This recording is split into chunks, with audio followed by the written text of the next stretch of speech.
Where you going, kid? Get a drink of water. Here, sit down. Drink this. Water's no good. Just here or everywhere. Everywhere. Yeah, you never know where the toxins are gonna creep in. My aunt lived in a house that was built on a hazardous waste dump. Last April, she had a baby, and it was born with no ears. Okay, let's all go. Let's go.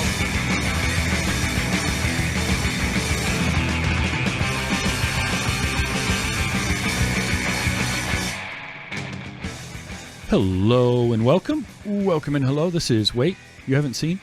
It's a show where we talk about movies and specifically talk about a movie at least one of us has never seen before. I'm your host Travis, aka TV's Travis. This is episode number 301, and our movie this week from 1984 is Suburbia, and here to talk with me about it because he wanted to and I had never seen it before, it's Joey Image. Joey, how you doing? Good afternoon, sir. What's going on? How are you? Thank you for having me, man. Absolutely. I've been wanting to get you on for a while now, so it was nice to finally we coordinate. talked about it in the past. It's just and any chance to talk about one of my top 10 favorite movies, which people are like, what top 10? All right, so give me the history with this movie. Where did you start with this one, and how did it make your top 10?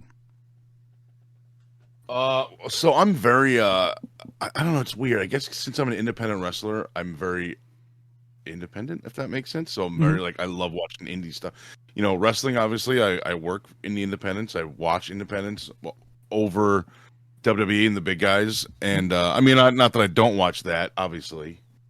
But same thing with movies, same thing with bands. I like more indie bands than the big giant megastars. And I'm just kind of the same with the movies. And I was in high school, I was the loner loser guy, the metal guy with the long hair and the beard when I was the goatee, at least when I was 13, 14, that would have like Metallica and Pantera and Guns N' Roses shirts, and everyone else was all prim and proper. And so, you know, I kind of gravitated towards the group of guys that looked like me, that, you know, understood me. And that was 90, 91, 92, and somebody was like, hey, you know, one day we were just at my buddy Jay's house, and I don't remember if it was him or somebody else said, have you ever seen Suburbia? And I'm like, I don't know, don't we live in it? We live in that? And they're like, oh no, this is very different. So I saw it for the first time in probably 1990. Okay. And I was like, whoa, like this is so like us. This is like our little crew. I mean, we had homes to live in and we had parents that liked us, but other than that fact, we had, you know, I mean, I can't say much about the police, but, you know, but other than that, I mean, everything seemed like us. Like it was just our little, we were, so in the movie, they're the TR, where is it? The TR, the Rejected. We were NTD, Nothing to Do crew, basically, is what we called ourselves. Nice. So, yeah. So, but it was so much like that, man. It was just like 10 or 12 like punk rock / metal guys that just hung out with. There was like one or two girls, and we just kind of hung out together for you know, all the time after school on the weekends or whatever.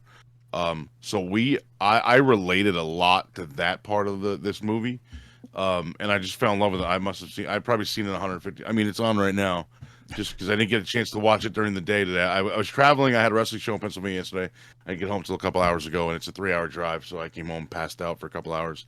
Just haven't had time to watch it all. So I am only 54 minutes in. I've still got 40 minutes left. But yeah, so basically it's not even that. I know people rate their top 10 on like, oh, this movie, you know, I loved it this much and blah blah. That's basically it. But it's just in my head. And I don't even sometimes realize this, but I keep coming back to it. If I'm just sitting around doing nothing and whatever, my wife's not home or you know, whatever, I'm visiting friends and I'm in a hotel or whatever for a wrestling weekend or something, and I'm like, oh, you know, there's nothing real on TV. I'll throw this on. I'm pointing at my television. You can't see it, but I'll throw this on and I'll just watch the whole thing straight through, and then I'll do what I got to get done. And it's just, I always come back to it. So in my head, I'm like, that must mean I love it more than I realize.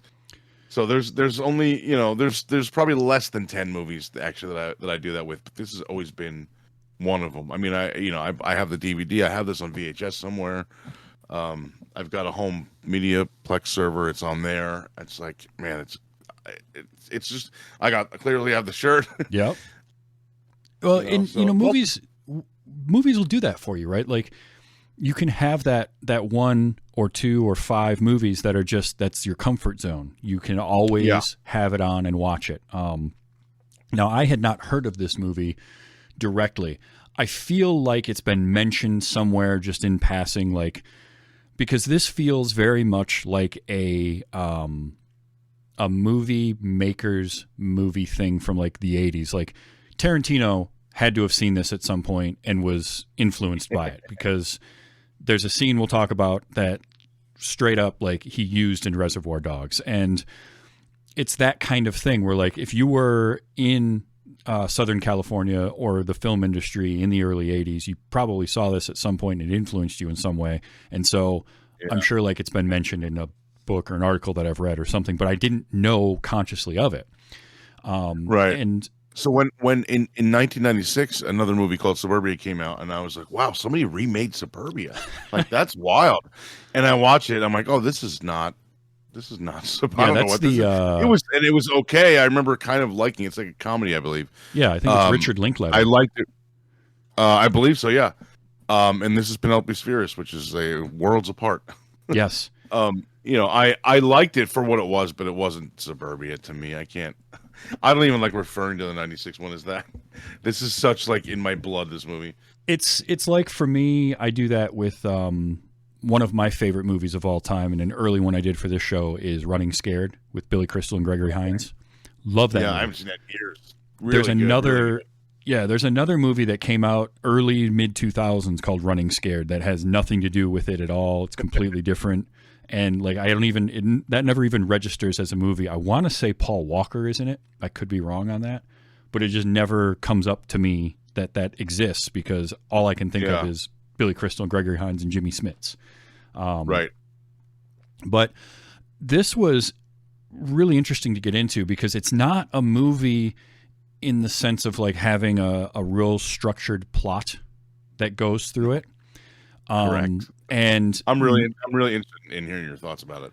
So in not knowing that going into it, I was probably halfway in before I sort of started to put the pieces together. Because for the first 45-ish, 50 minutes, I was enjoying what I was watching, but I was like, is something going to happen? Are we going to, like, what's going on? It's just sort of this, it felt very, felt almost like a John Waters movie at parts. Okay. Like that style of just sort of like people existing and weird things. Yeah, it's almost documentary style. A little bit, yeah. Not really. It almost touches on that a little bit. And then I sort of wrapped my head around, oh, okay. No. I know what we kind of got going on here. And then they did give you a little bit of story sort of winding up in that second half, but it never fully went that route. It was just sort of this slice of life thing. And what ended up happening was I had a real good time with it. It just took me a while to get to that point, but I'm okay with that in a movie. Like I'm more often than not, I can think of very few times where I've just kind of cut loose on a movie before it's finished because I just couldn't do it. I will almost always go all the way through and try to make sure, because sometimes the way a movie is structured will be different, or the message that they're trying to get across won't really happen till the very end, and then it changes how you perceive the previous, hour or so. Correct. And they kind of did that here because at first I'm like, none of these people are likable.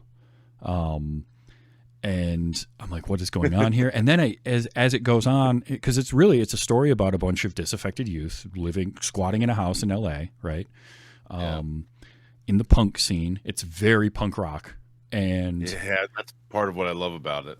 I love grew that. up on that. Yeah. I mean, I grew up on that. My sisters and my brother were all into that stuff. My brother not as much, but my sister Cheryl had, 35-inch tall spiked hair and 75 earrings all over the place, and Suicidal Tendencies blaring out of the bedroom, and the Ramones, and she had like old Ramones records, which I now have, and vinyls or whatever. And like I said, the people that I kind of gravitated towards in high school were all listening to and watching the same stuff.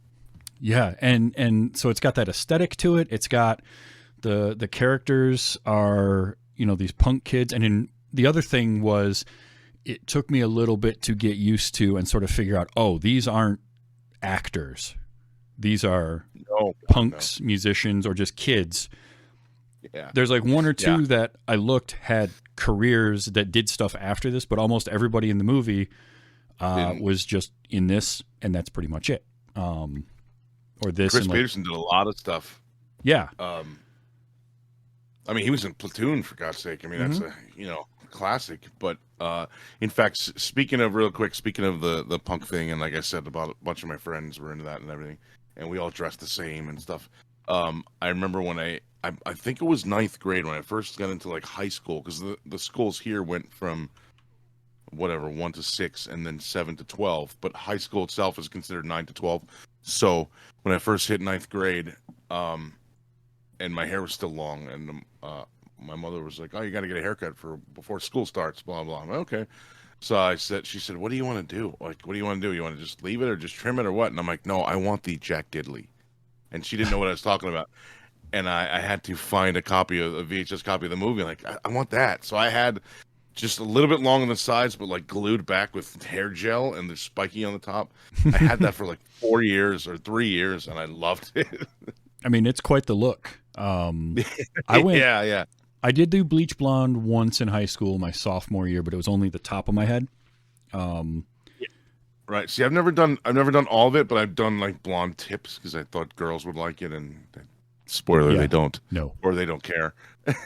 No, they don't. But I did that, and it was the same deal. I went to Florida with a bunch of my friends in 2008, and I did the same thing. The Jack Diddley again. I let it a little bit longer, spiked it on top, and did the blonde tips or whatever, and nobody cared. I don't even think I talked to a girl while I was there. But yeah, I was like in 9th grade, and I'm like, I want the Jack Diddley, and my mom's like, I don't know what that means. So I showed her the VHS copy. I'm like, I want that, and that's what I did for like 3 years. Nice. I love the names. I love Jack Diddley, Joe Schmo, Skinner. Have you heard of a guy named Joe Schmo? No, man, who's that? I love the names too. Jack Diddley, Joe Schmo are the fun. Joe Schmo is such a like. We need a name for a character. I don't know, Joe Schmo. Okay. Yeah. It sounds like filler. It really does.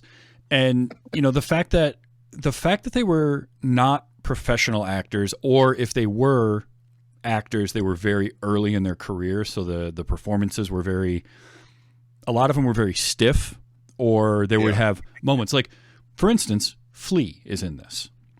Why couldn't they just call him Flea? Why did they call him Razzle?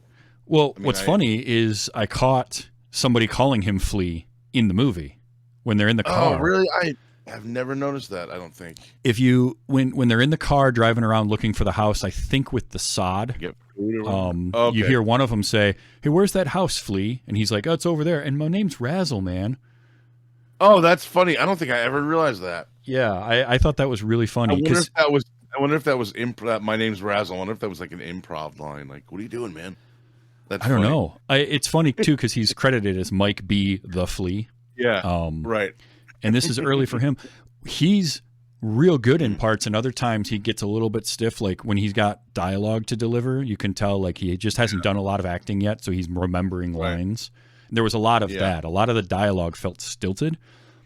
Yeah. But it also really fit for kind of the type of characters that these were. Because they are social outcasts, so they're going to be awkward. Right. So socially awkwardness fits almost perfectly. I mean, the fact that a lot of them are not professional actors, to me, kind of adds to the charm. Mm-hmm. Oh, for sure. For sure. It just, once again, that was something that took me a little bit to kind of get used to, or sort of realize, oh, wait a minute, we're not dealing, like, yes, it's low budget. Yeah. I saw Roger Corman's name as a producer right in the beginning. I'm like, okay. So we spent $40 on this movie. Cool. Yeah. But like, that's fine. And I don't even mind like stiff or wooden performances. That's fine. Knowing and sort of realizing like who these characters are, it just made sense. Yeah. And I enjoyed that look and aesthetic. The music is great in this the whole time through. Like it's got a great soundtrack. That's another thing I still have on cassette as well as the soundtrack. I have it on CD. I love it. Yeah, I mean, there's stuff in there, man. There's some great songs. Like that song, whatever the song is that's playing over, I'm going to call it for lack of a better term, the Reservoir Dogs open, because it's the like punk parade where they're walking down the street. Is that I would put down hard money that was like storyboarded as an idea, and they're like, we gotta, Penelope's like, I gotta work this in somewhere. Like I just have to have this. That picture of all them walking down the street together, that's the cover art for the DVD. I wonder if this ever came out like on Blu-ray. It came out somewhere. It must have, because it came out somewhere in 1080p. And it definitely, that's the cover art. Yeah, like that almost feels like that was the concept that spawned the whole movie. Is we're gonna have this shot of like all these kids just walking down the street of Suburbia, and it's great, and the music for that is wonderful. And I know Tarantino was influenced by that, because if you watch it and you watch the Reservoir Dogs opening, like there's just so much similarity between the two of them. And I'm not saying he stole it so much as like he did that a lot, right? Tarantino was a big time like, hey, I see something cool in a movie, I'm going to put that in my movie as an homage to it. You know, I want to replicate that thing. Right, not as a hey, I'm gonna steal that idea. It's more like, hey, this is an influence, and an homage is a great way to put it. Yeah, because he's the type that more times than not is going to be like, yeah, I saw this movie and this was really cool, and so I did that, as opposed to saying like, I came up with this idea. Right. More times than not. I'm sure there's probably times where he's either claimed that he came up with something. Who knows? I mean, creators are creators, but he definitely borrows from a lot, and I just felt that there. But like that scene was great. The music was great. When you kind of figure out that there isn't a plot to follow, it honestly improves the movie for me. Yeah.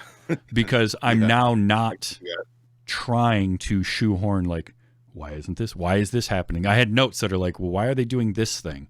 And then when I stopped making notes like that for myself, because I was like, it doesn't matter. We're just hanging out with these kids, seeing what's going on. I loved the interplay with Jack and his stepdad, the cop. Yeah. Because it would be really easy for a movie like this to make the cops either horrible or really, really dumb, right? Yeah. And they didn't do either. Like, no. The only cops we deal with are his stepdad and like whoever's riding along with him. Yeah, his partner or whatever, Yeah. They're not dumb, but they also aren't terrible, and aren't terrible to the kids.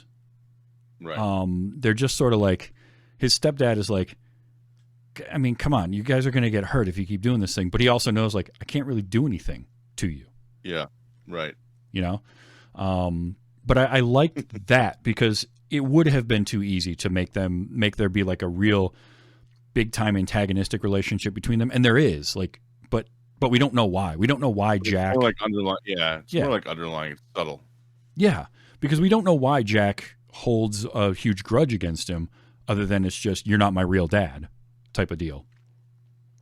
But it works. Well, they sort of mention like a racial thing in the beginning, but they never really go there again with that. So I always thought like that was just to like, I don't know, seem cool to his friends or something. I don't know. I think so. But yeah, so, they never really give you a definitive like. I think the "you're not my real dad" thing either, because he says, "Look, my dad got killed in Vietnam. My mother remarried a cop."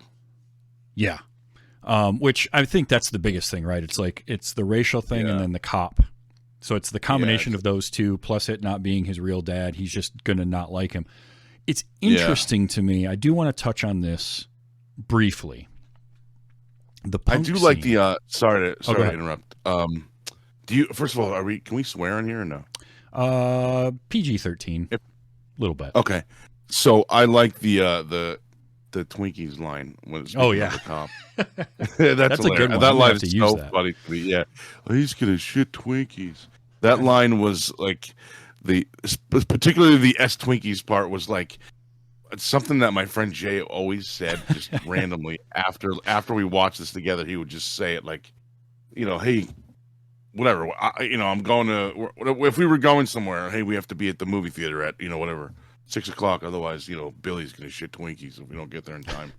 It's good. Okay. It's real good. It was it's random, completely out of this, not this, out of this world. What's the word? It's just out of left field. field. Yeah. So one thing with the punk scene, especially the 80s punk scene, it's this weird double-sided coin of like they were really inclusive and they were the outsiders, they were the outcasts, and so they wanted to be like, we don't care about anybody else, you know, if you're a punk, you're a punk. But they were also weirdly prejudiced to certain things too. And it does come through in this movie that I feel like modern punk groupings and sort of subculture tried to weed that out, and it's really the racial stuff. And then it really felt like especially 80s era punk was very kind of anti-homosexual and very homophobic. And they wore that on their sleeve because the movie does very briefly touch on that. I'm glad it didn't go any further with it because I think making that into any sort of a plot point would have been tough to watch now. But it is just something really interesting to me how those two things are at odds with each other, right? Like being the outcasts, but then also pushing certain groups away. Yeah. Exactly. Yeah. There was just to touch on the opposite of that and the stuff I mentioned with my friends. So my buddy Jay that first introduced me to this movie is still in a punk band or punk / New Jersey hardcore, whatever you want to call it. But for like the last 20 something years. Okay. And me and him in our little group that saw this together because he was the only one in our little crew that had seen it before, and then the rest of us watched it all together for the first time. We still talk about this day getting the TR tattooed somewhere, and we just haven't yet. I probably still will, whether they do or not. Just because I don't know the memories. I don't know. Yeah. No. But the nostalgia, I guess. But we talked about getting this right here for a long time, and we just never have. It's real good. It was interesting too because that was a bit of a plot point that I feel like could have been fleshed out more. Is the idea of the rejects and the TR and the whole thing with where the cop showed up after the stabbing in the club and sort of the ditch your TR gear, and they had the like TR and blood thing. Yeah, see, I always thought that was interesting, but then when they show the scene where they're robbing houses for food, they're spray painting TR all over the place. So like, okay, yeah, you know, it's like wearing a mask to go rob a store, but then taking the mask off in front of the cops and going, "Hey, I'm Joe. How are you?" Right, exactly. What? Or leaving my picture there. I did this. It's that both like the punk rock of we want to give the middle finger to them, but then we also don't want them to know that it's us. I don't know. Yeah. It was strange, but that time we want credit. Yeah, I kind of chalk that up to like they're young and they don't really get it. So that like Flea, Razzle is the perfect example of that. Like all he wants to do when they decide they're going to leave the house at the end, he's like, "Let's burn it down." Like that would be awesome. We can watch it burn. And he goes and gets the gasoline, and then when they decide they're going to stay, he's just bummed out. He's bummed. Yeah. He doesn't care that they've decided they're going to make a stand. He just wanted to burn something. So it's like that same thing. Like, or when he tags the store, because I think Jack tells him like, "Hey, we're not doing that anymore," and he goes, "Sorry, I can't help it. Like, I just need to. I got an itch." Yeah, it's just silly stuff like that. No pun intended. Flea. Right. Also, Flea with that rat. With that rat, yeah. He's got it like in his mouth. I'm like, oh, that's this. I can't. Yeah. That's gross. Well, it does make you wonder how high was Flea while they were filming this. Do you think? Well, they were filming this? Yeah. Hey, we're gonna put this rat in your mouth. Okay, man, cool. Because probably a very would be my guess. Speaking of Razzle, what a hell of a shot he was with that the slingshot in the beginning. He gets the beetle or whatever it was, the cockroach in the ceiling. Yeah. From on the floor. Wow, amazing. He was dead eye with that thing. Yeah. You want to be next? What? A haircut, man. A haircut. What about a haircut? I like that Evan is kind of set up to be more of a main character, and then he's not, but he still gets the, like, why does he get a haircut but Joe didn't? Joe just looks like Billy Joe Armstrong the whole time. He does look just like him. I thought the same thing When I first had seen Green Day again in the early '90s, and I'm like, wait a minute, I thought that was him at that nice. point. Yeah, I could see that. Yeah, and then in my head, I mean, I was young, dumb, and in high school. I didn't know any better, but I thought like when I had first seen and heard of Green Day, it was when I was in high school, and I'm like, wait a minute. And then in the movie, his name was Joe Schmo, so I thought, wait a minute, Billy Joe, right? Joe Schmo. Maybe it's Billy Joe Schmo. Like maybe that's his name, and he's the guy. And then obviously I, realized it wasn't. But I'm like, man, that guy looks with like the Sid Vicious hair, and I'm like, he looks just like old school Green Day, old school Billy Joe Armstrong. That's crazy. And I'm glad you mentioned it. No one else I mentioned. He was like, I don't see it, man. Like, how can you not? His face, his facial structure, everything just looks like him. Yeah, yeah. There was him, and then the two middle-aged guys that. So when they're first driving up to the house, and you got all the wild dogs running around. Oh yeah, the guys with the guns. When the guys show up with the guns the next morning and they're shooting all the dogs, which immediately that was tough to watch. Right there, don't like them. Like you can't. I hate that in movies. I hate that in general. But the one looked like Carl Sagan. Wow. was who I kept calling him in all my notes. I don't think either one of them were scientists, but yes. No, they were definitely not smart enough for that. But those guys. So here's the thing. I was convinced that our main girl, Sheila, right, who we meet her at the very beginning of the movie, hitchhiking, which that scene with the hitchhiking. Oh, that was rough too. That's a tough way to open your movie. Yeah. That's a really good point. That's a very if people watch this baby scene, they'll stick around for the rest. Yeah, if you get through that and don't turn the movie off, you're fine. You'll get through the rest of this movie. Yeah, that was really rough to watch. And I mean, clearly it was obviously a doll that the dog got into. Yeah. But like just the idea of that scene where the wild dog attacks this little kid. There were not a lot of special effects that made it look real. No. I think that's part of not that was done intentionally, but that's part of why it's it gets easier and easier to watch because it's obviously a doll. It's not an actual baby, of course, but that's what they, that's the scene. The dog eats the baby, dog kills the baby, tears it apart, whatever. But watching it, I'm like, oh, that's obviously a doll, so I can. You can suspend some disbelief there and be like, okay, all right, But that is rough to watch. That and the dogs scene is really rough to watch. Both of them. Even it was rough. In 1990 or 91 when I first saw it. Yeah, I can imagine. I can't. I mean, if I'd seen this at high school age, 14, 15, whatever, that would have been tough. Yeah. It was tough at 40 something. But yeah. I was convinced at one point before we got to the reveal of who her parents were, I was convinced one of those two guys shooting the dogs was going to be her dad. I could see that. Yeah. And then, of course, obviously it wasn't. And that was a moment in the movie. So this movie had a few of those like gut punch, tough to take moments. Obviously, we started off with the toddler getting attacked by a wild dog. Yeah. Then we get the guy shooting the wild dogs, and that went on. I think the hard part about that was it went on for a while. Yeah, that was kind of longer than it needed to be. Yeah. Then Sheila, after what happens that causes her to OD?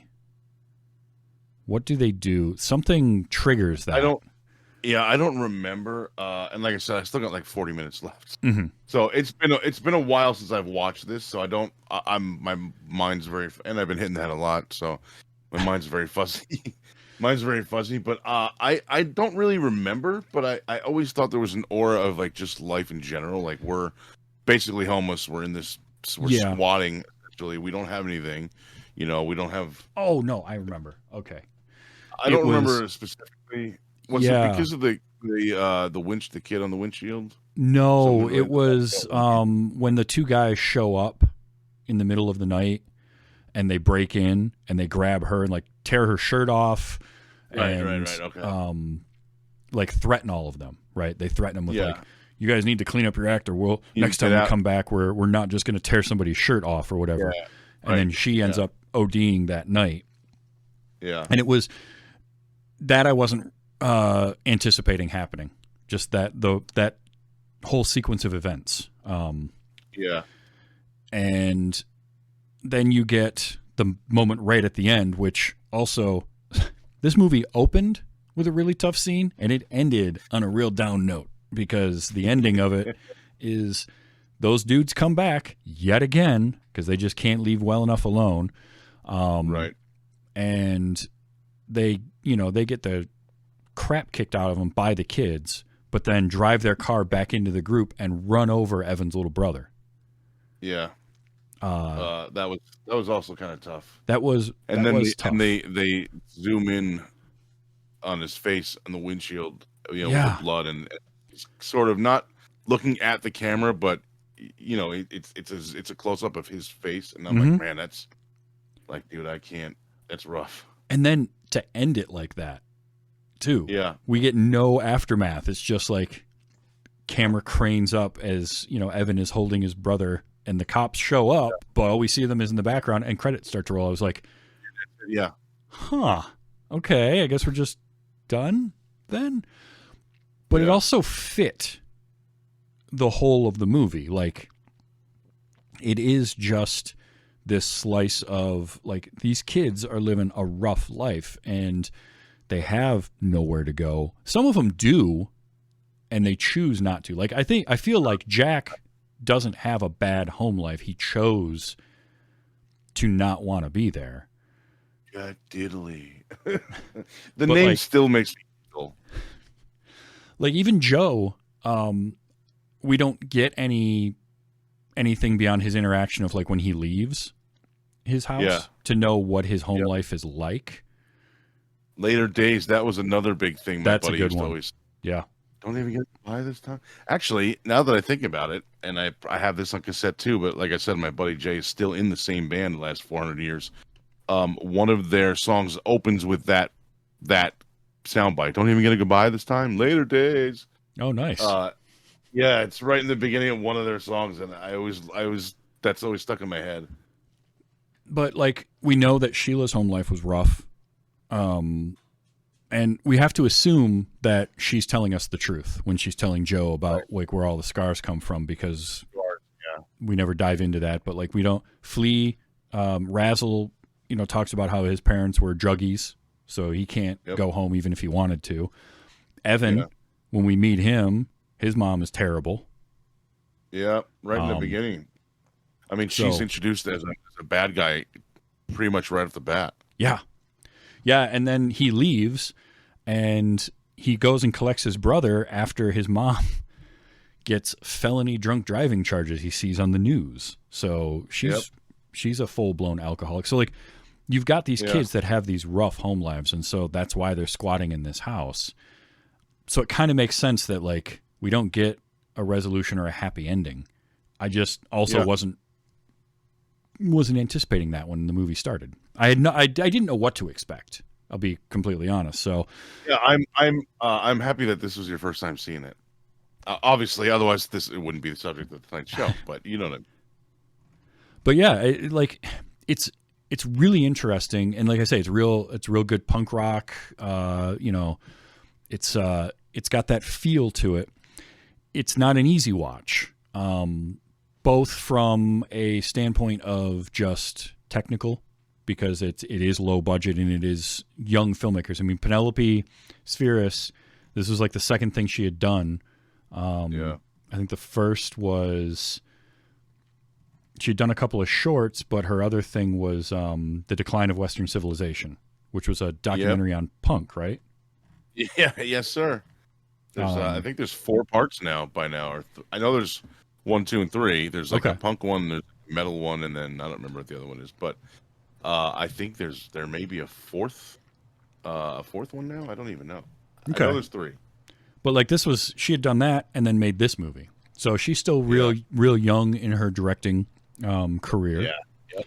All of your actors are young or not actors. So from just a technical standpoint, it's not an easy watch, but I do think it's worth it. from a story standpoint, from like an emotional standpoint, it's got some rough moments in it.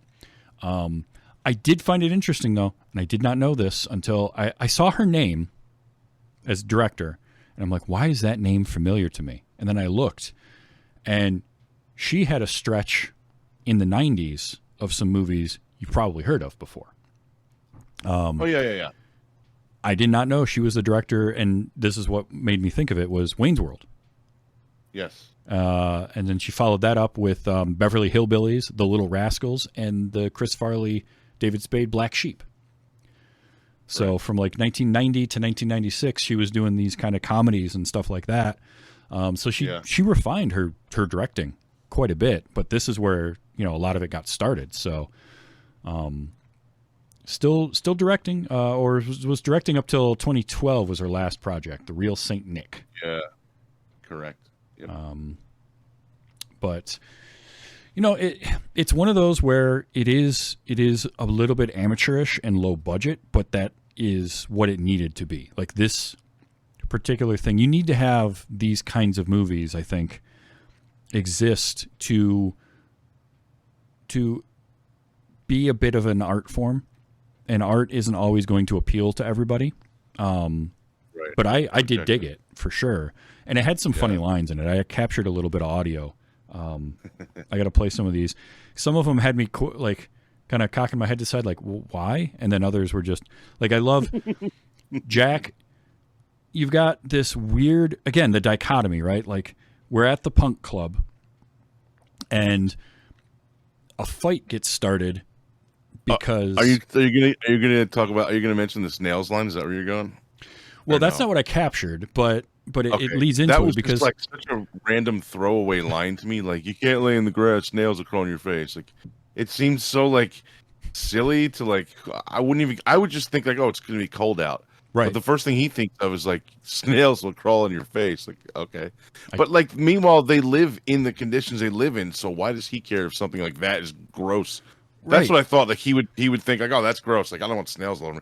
But like, dude, like, you know, it's I don't know. I do think that's a funny line as well, though.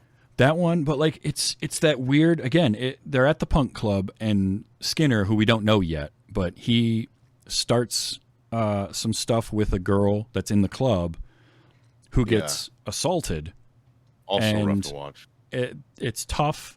You got all this crap going on. The show ends, right? Because like the promoter's like, that's it, fine, we're done. You know, get out of here. You guys have ruined it for everyone. Trivia, but that was D.I. on stage playing Richard Hung Himself, which is one of my favorite old school punk songs.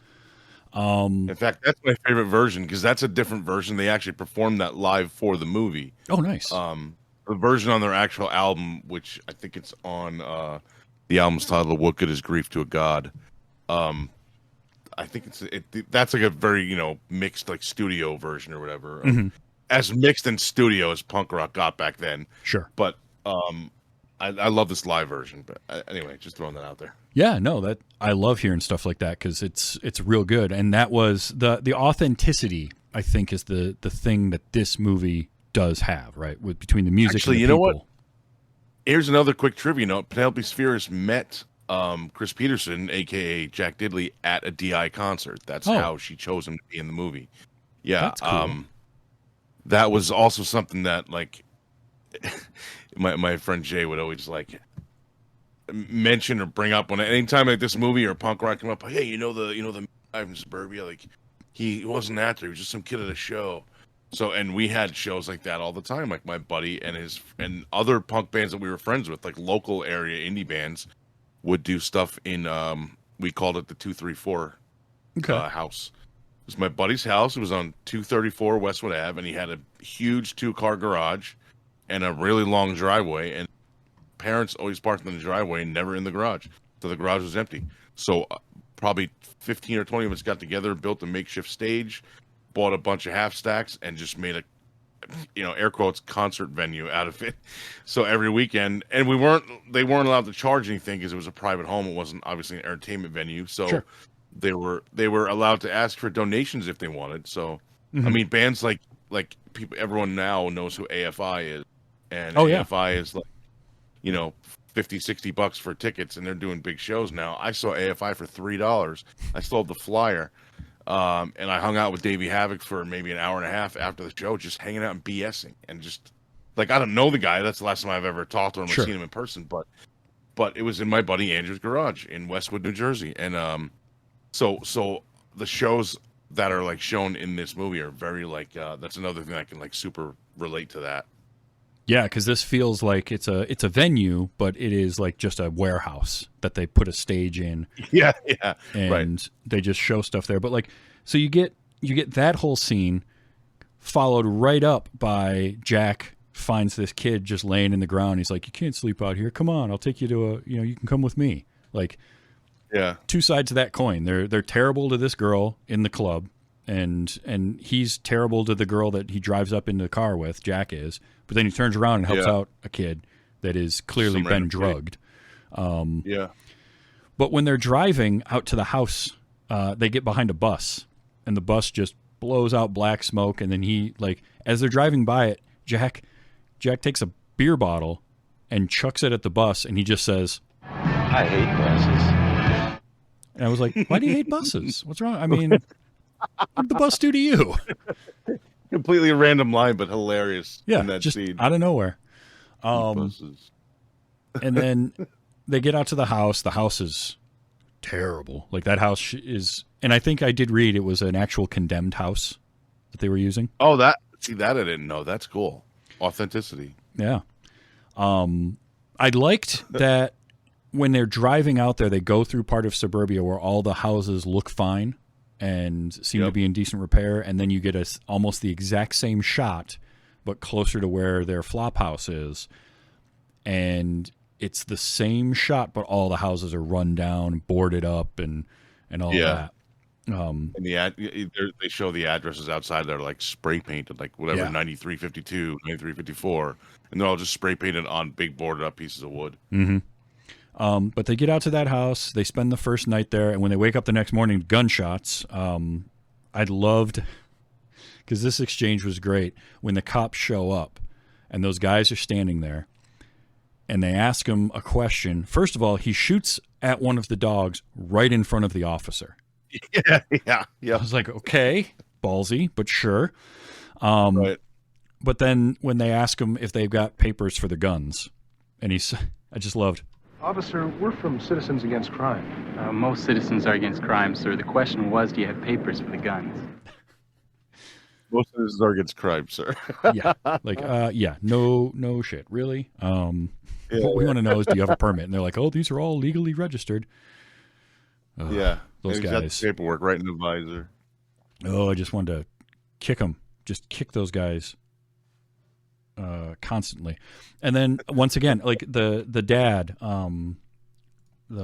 what's his name?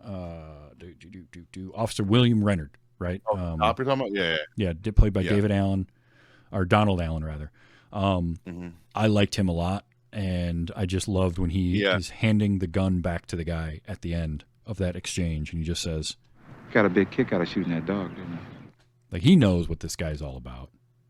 Right. He knows exactly what that dude is. Yeah. Well, especially after he says, what about, is that legal?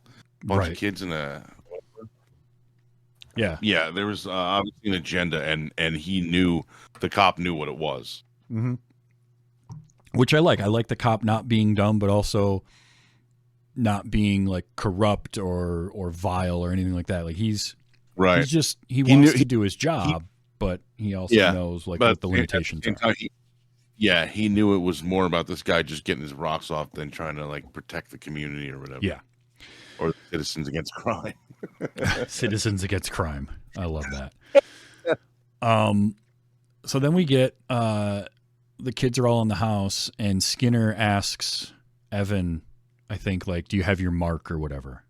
Are you marked yet? Oh no, burned. Are you burned? Burned. That's what it is. Yeah. So like, that's a funny thing, right? You can't stay in the house unless you're branded effectively. Yeah. You got to get your TR brand, which, okay, I get that. How do they make that? I just glue paper clips together. That thing was it looked very sophisticatedly, I thought that's a word, but it looked very well made for a bunch of kids who didn't have anything. Yeah, it did look really, really well done. But they're using that on a stove to brand them, and that's fine. But this was something that showed the budget of this movie, because first of all, you cut away, obviously, from when they're branding them, but the sound of Evan getting branded because Evan and Joe both go in there, and Joe's like, whatever, I'm not getting that, and he leaves. He's like, I'll just hitchhike back. Yeah. And as he's walking away, you hear Brandon getting Evan getting branded. And, and then he turns around. And I think he yells out, something like that, and then Joe Schmo turns around and looks at the house. Yeah, it sounded great. It sounded like this. That's it. That's all. You just had a red hot brand pushed into your arm, and all you can say is "Ow, ow." Bill, I thought of it that way. That's hilarious. Bill, can we do another take of that? Can we do one more? Can you give me a little bit of emotion? So I really liked that. This just got me. I feel like this was an ad lib. Later on, when they are leaving the club, I think this is after.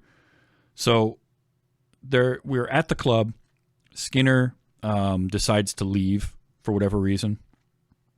I think he started something or whatever. He leaves. And he's walking down the street, and those guys jump him. Okay, yeah. The guys in the Camaro, and so we have the fight on the front lawn. And after that all ends, when a homeowner comes out with his shotgun, like, you kids get off my lawn. Perfect. Yeah. Perfect. That was great. Yeah. Like, just right out of the trope machine. Old man, shotgun, get off my lawn. They all go back to the club, and those two chuckleheads show up and just stab a random person there. It happens to be one of the security guys, but like, right. Okay. So the cops got to show up, and they're doing their whole thing. And as all the kids are coming out, they're patting them down. And I loved Razzle coming out being like, what do I need a stamp to leave now? Yeah. But he says that, and then the other cop looks at him and just says, You got a rat on your shoulder. That had to have been an ad lib, right? Yeah, it sounds like it. I thought the same thing. Like, it was odd. I mean, obviously, it makes sense in the scene or in the movie itself, but it's just like, it's such a throwaway line. Like, that's something that could have been edited out and not have affected anything. Yeah, I just like, you got a rat on your shoulder, and he was. I mean, he had that rat with him all the time. It was crawling into his shirt. Like, he loved that rat. Yeah. We get that scene at like the. I always wanted to call it the PTA meeting, but it's like the neighborhood watch meeting where the neighborhood's getting together. I didn't capture it, but I loved the one guy saying like, the police aren't doing a goddamn thing, and he sort of cringes and turns around like, sorry, Reverend, and the Reverend's like, I mean, whatever, you know, like it didn't bother the Reverend at all. But my favorite part of that whole scene is when the officer walks in the middle of that woman talking about like what's going on, and you get her, and it's the guy that stands up at the end of it and says, now all you get are these wild teenagers parading through like a bunch of terrorists. Here, here. Here, here. That one got me. That killed me. I laughed. I stopped the movie for a second. I'm like, that guy deserves an award. It was so perfect. You're here. Because there's always that person at one of those meetings. It's like, yes, I concur. I agree. They don't have anything else to add, so they just gotta here. Heard it in some way. Yep. When Evan goes and gets his little brother, that moment cracked me up, because he shows up. He doesn't go into the house. He just looks in the window, and his brother runs out. And the adults that are at the house are like, I'll just close the door and go back to what we were doing. Like, no one cared. Right. No one cared. I'm like, this little kid just, I mean, maybe because they knew he was with his brother, so they were like, okay, it's fine. But there was no reaction whatsoever. None. Or no emotion whatsoever, I mean. either way, good or bad. Yeah. And like this is right after these kids' moms gets arrested for, felonious drunk driving and injuring somebody, which is why the kid is at some other parent's house to begin with. And his brother shows up. It was so random. Yeah. So then they take him back. They give him the mohawk, which was a nice mohawk. Did a good job with that. Yeah. Yeah. But later on, that's the scene. This is the opening scene when the kid's driving around on the big wheel. I had a big wheel a lot like that too. Except mine was me too. Mine was Knight Rider. It was all black. Oh, mine was Superman. So mine was red body with blue handlebars. Oh, nice. The other way around. Red handlebars, blue body. Yeah, I was a big Superman fan, so I had to have blue and red. Yeah, those big wheels were awesome. Yes. But I loved like Sheila later on comes into the room and there's Ethan, the little boy, and he's on the bed and she's got the like checklist, and I just loved. Aren't you glad it's finally your turn to sleep in the bed? I sure am. It's your turn to sleep in the bed. Boy, that's gotta be fun. I'm on the rotation to sleep in the bed tonight. Woohoo! Yep. But he doesn't have to go to school, so he's happy. Yeah. This was one of those. I captured this just because you can tell this was recorded after the fact and dubbed in, but it was dubbed in really well. This is when the two guys show up at night and threaten everybody. Next time, we'll do more than tear off somebody's shirt. The echo in that, you can tell, it sounds like it was overdubbed later. Yeah. Next time. And that was Discount Carl Sagan saying that. That guy was terrible. Discount Carl Sagan. I like Discount. That's pretty funny. Yep. Kmart Carl Sagan. Yeah. This was a line that, sadly, 40 years later, is still relevant. And it was... Everybody's got guns these days, and they're just itching to use them. Nothing's changed in 40 years. Not a thing. Nope. When they at the end, when everybody shows, almost. Oh, go ahead. This was almost 40 years. Yeah, I guess over 40 years now because this was filmed in '83, came out in '84. So 2014. Oh no, 2014. Oh my lord, where am I at? 2024. I promise. But yeah, I didn't realize it was that long, man. Well, you did say you've been hit in the head a few times, so. Well, yeah, I mean that's what wrestling does to you. But when the guys show up at the end and they have the whole brawl again, and like the kids just beat the brakes off of them, get them out of there. Jack messed that one guy up, the guy with the vest. Yeah, like that stunt. I don't know if that was a stunt or not, where he took him and like ran him into the tree trunk. That looked like it hurt. Probably not. That's a hell of a bump to take. Yeah. Oh God, is it ever? Yeah. And they didn't show that level of violence. I think that almost that part. I mean, they did, but that was like I when I first saw it, I was like, whoa! Like I didn't expect that shot. No, I didn't either. But they're getting them all, and I love Jack saying this as they're driving away. Hasta luego, shit face. That was real good. Yeah, that was another one my friend Jay loves.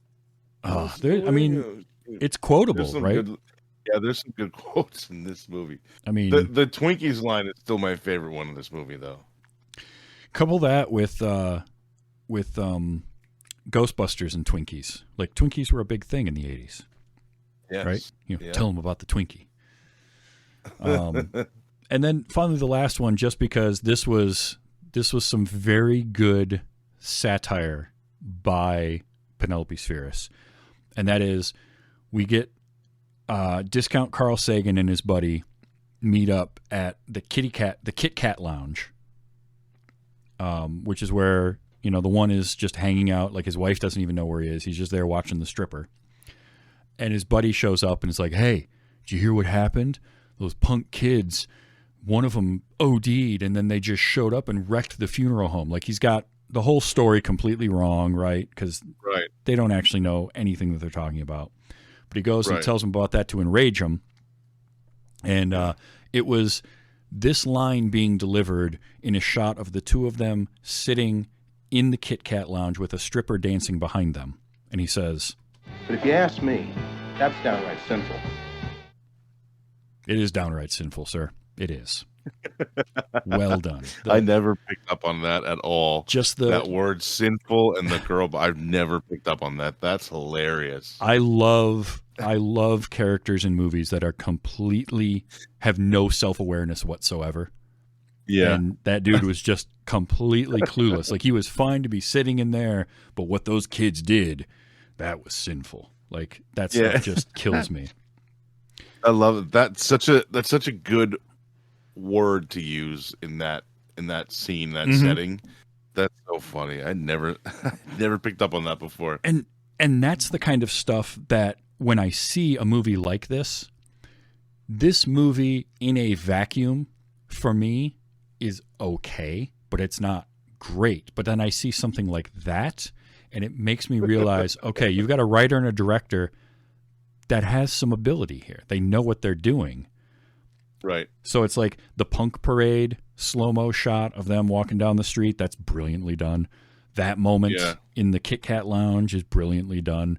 Like, this is somebody who knows what they're doing. They just don't have the budget or the experience yet to make a full 90 minutes of that. They get pockets of it. But it's, it's like seeing an early David Fincher movie or an early, whomever, like good directors, or good writers, you see those early versions of them. It's like, yeah, there's ability there. And Penelope Spheres had that. And, you can like Flea in this. You see him on screen and you're like, that dude's got charisma. Like I don't know what he's doing, but he's going to do it really, really well. And apparently what he does is play bass naked with a sock. Yeah. Hey, it works for him.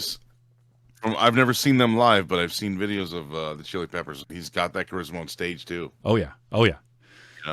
But yeah, this movie, again, it's rough in parts. So it's available. It's on a bunch of streaming services. I was surprised how available it was for something that I had not really heard of before. Because usually something like this, I figure, it might show up somewhere, but it'll be tougher to find. No, it was. I watched this on Amazon Prime. It's on Peacock. It's on Amazon. It's on. I don't even know what else. So I think it's what's worth. The one that starts with a T. Tubi or Tubby. Yeah, it's on that too. Those are the three that come to mind right away. It's worth a watch, as long as I would say I would caution if you're a bit squeamish, because like, again, a child is attacked by a dog at the very beginning of the movie. Yes, it's clearly no children or animals were harmed while making it, but like that scene, within 10 minutes you've got a bunch of guys shooting dogs, and then another kid gets run over at the end. Like, those things are tough. So I don't want to sugarcoat that or belittle any of that, but at the same time, I do feel like this is a movie that is sort of that slice of life. You know what it reminded me of a little bit? Are you familiar with The Outsiders? Oh, yeah. It's been a very long time since I've seen it, but yeah. But like that movie and that book, it reminded me a bit of that, right? That was a story of these social outcasts dealing with the social elites and this coming of age thing. I got a little bit of, if you took The Outsiders, you stripped it down, and then you ran it through the filter of early 80s LA punk, you get something like Suburbia. That's a really good that's a good comparison or synopsis. But yeah, I had a good time with it. Like, overall, I really dug this. This was I'm glad I saw it for something that I'd really never heard of before. I'm glad to have introduced you to it, because as soon as you said I'd never seen it before and I'd never heard of it, I'm like, whoa, this is going to be good. Like, this is going to be fun. And it can definitely be one of those that can go kind of one of two ways. You either will appreciate it, or you'll have trouble getting through the first half of it because it's slow. Nothing really happens. And I will say, the scene where the guys in the Camaro... heck of a sales pitch. It's slow and nothing happens. I hope I get tickets to that. Right? I will say that the scene of the guys in the Camaro, like following Skinner down the street and then getting out and starting the fight with him, at that point, I was kind of like, yeah, but Skinner, you sort of earned this. Like, you're kind of a douche. And he ended up being all right. Like, he's real crass, but like all of these other kids, he just wanted somewhere to be. Yeah, so there's a lot of this movie that kind of makes a lot of them out to be like bad guys, so to speak. And I mean, a lot of them are, and a lot of scenes they are, robbing the house, food and stuff like that. And the thing at the club with the girl and the assault, whatever. But then, like, you see a scene like the funeral scene, and you're like, we just want to come here and pay respects to, like, this, girl that was part of our crew. And the father's like, they would really like you to leave. And then, and in that scene, I think you feel sympathy for him, and you're like, oh, man, for sure. I get it. Yeah. I mean, even Skinner in the scene before that, where he finds Sheila, you feel sympathy for him there because his emotions get the better of him. He's punching mirrors, he's putting holes in the wall for a girl that he's only known for a week, but because she had a hard life and he knows what that's like, and it drove her to OD like that. And the fact that she even had access to those drugs because of the one dude in the house is like the one that had drugs. Yep. So there is that, right? There is some empathy towards these characters. They are redeemable. The funeral scene is tough because they just want to be there for their friend, and they're being told, "Well, look at you. We don't want you here because of the way you look." And so, which again is part of how I related to it when I was that young. Mm-hmm. Oh, I totally get that. I can certainly. And that's I think what makes a movie like this something that you can come back to over and over when you have that connection, when you can relate to something like that. It will give you those good feelings when you watch it of like, I've been there. I know what that's like. So it's really cool. This was a good choice. I really dug this. And I wasn't sure halfway through what I was going to think of it by the end. But it's one of those movies that I stuck through, and at the end of it, I was like, man, that was really good. And it's that punk rock to it, too. I love just the idea of the punk rock attitude of, like, I don't care. Right. And that was these kids. Like, they just didn't care. So, it's a great, great choice. Really interesting movie. So that's Suburbia, which... Penelope Spheris, 1984. It's available out there. Just be warned that there's moments in it that are a little tough. But if you've seen it before, you know that already. Right. So Joey, thank you so much for being here. This was fun. Thanks for having me. Finally, we finally got it sorted out. So you had a wrestling show last night, you said? Last night, yeah. So I do a show once a month in Lancaster, Pennsylvania. I'm currently doing a play-by-play commentary or play-by-play announcing since I stopped the in-ring actual wrestling. So, it's like a 2.5-3 hour drive. So I just got home like 4 or 5 hours ago. Whew. Yeah, so I came home and crashed for a couple of hours, and then that's why I didn't have time to finish watching the whole movie again. But wait, let me ask you this: how long before we recorded this did you watch it? I watched this morning. Oh, so I had it nice and fresh in my head. Fresh. Yeah, that's awesome. Yeah, especially when it's something I'm watching for the first time. I like to have it real fresh and really get my thoughts down right away. So, yeah, that was really cool. Well, do you have anything else you want to tell people about that you're working on, that you're doing? I don't know. Follow me on everything at Real Joey Image. There you go, Real Joey Image.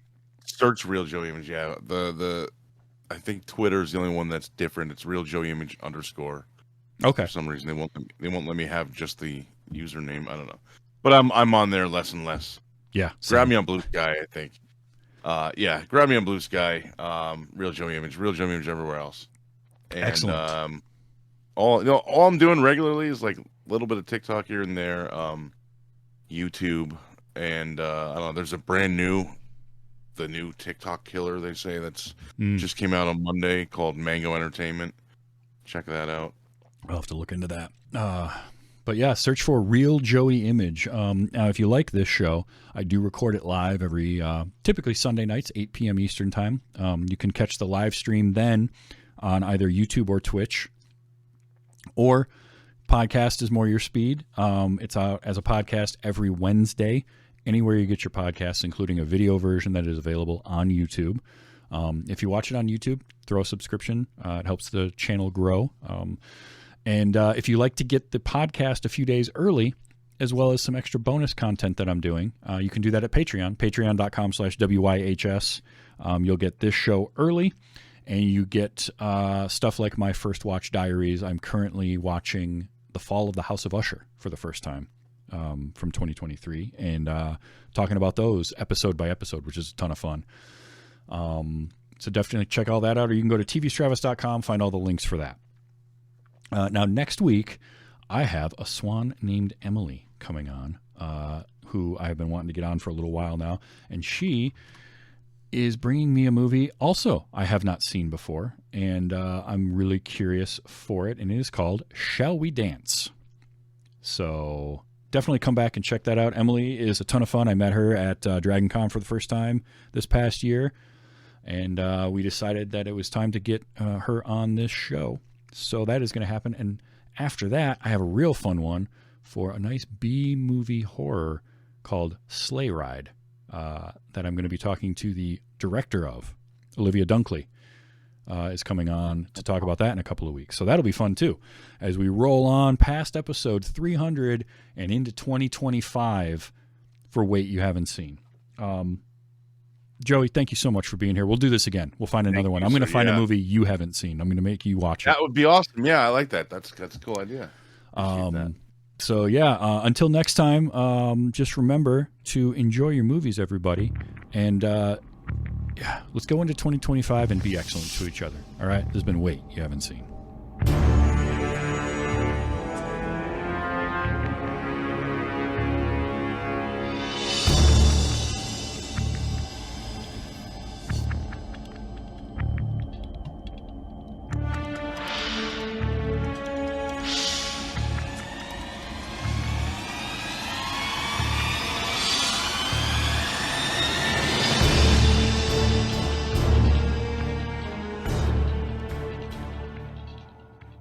Moving out again, huh, Joe?